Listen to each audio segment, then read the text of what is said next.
اعوذ باللہ من الشیطان الرجیم بسم اللہ الرحمن الرحیم واللہ فضل بعضکم علی بعض فی الرزق فما الذین فضلوا براد رزقهم علی ما ملکت ایمانهم فهم فیہ سواء افبنعمت اللہ یجحدون۔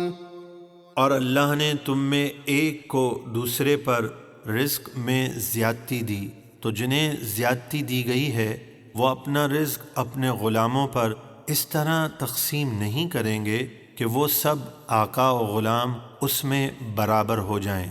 تو جب مشرکین اپنے غلاموں کو اپنا شریک بنانا پسند نہیں کرتے تو بے جان بتوں کو اللہ کا شریک بنانا کس طرح گوارا کرتے ہیں؟ تو کیا وہ شرک کر کے اللہ کی نعمت کا انکار کرتے ہیں؟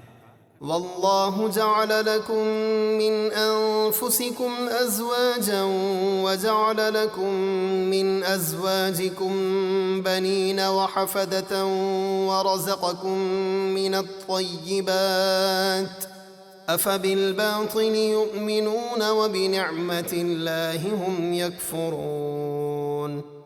اور اللہ نے تمہاری جنس سے تمہارے لیے بیویاں بنائیں اور تمہارے لیے تمہاری بیویوں سے بیٹے اور پوتے نواسے پیدا کیے اور تمہیں پاکیزہ چیزوں سے رزق دیا، تو کیا مشرکین باطل یعنی بتوں پر ایمان لاتے ہیں اور اللہ کے فضل یعنی محبوب علیہ الصلاۃ والسلام اور اسلام کا انکار کرتے ہیں؟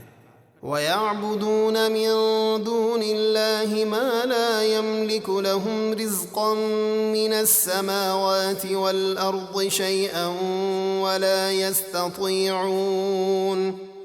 اور وہ اللہ کے سوا ان بتوں کی پوجا کرتے ہیں جو انہیں آسمان اور زمین سے کچھ بھی رزق دینے کا اختیار نہیں رکھتے اور وہ کچھ بھی نہیں کر سکتے۔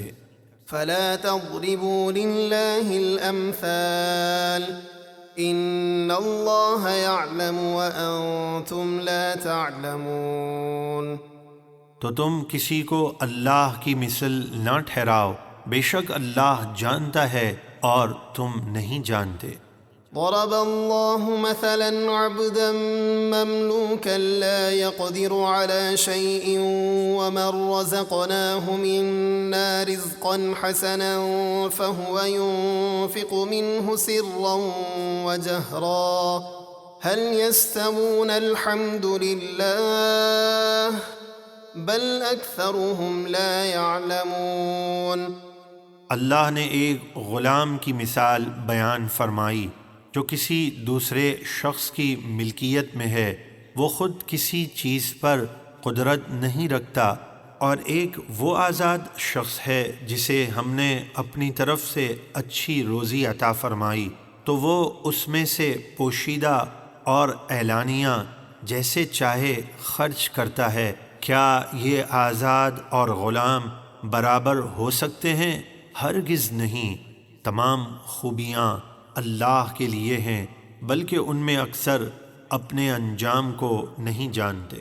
وضرب الله مثلا الرجلين احدهما ابكم لا يقدر على شيء وهو كل على مولاه اينما يوجهه لا يأتي بخير هل يستوي هو ومن يأمر بالعدل وهو على صراط مستقيم۔ اور اللہ نے دو مردوں کی مثال بیان فرمائی، ان میں سے ایک گونگا ہے جو کچھ کام نہیں کر سکتا اور وہ اپنے آقا پر بوجھ ہے، آقا اسے جدھر بھیجے وہ کوئی بھلائی لے کر نہیں آتا۔ کیا یہ گونگا غلام اور دوسرا وہ جو انصاف کا حکم دیتا ہے اور وہ سیدھے راستے پر ہے، دونوں برابر ہو سکتے ہیں؟ ہرگز نہیں۔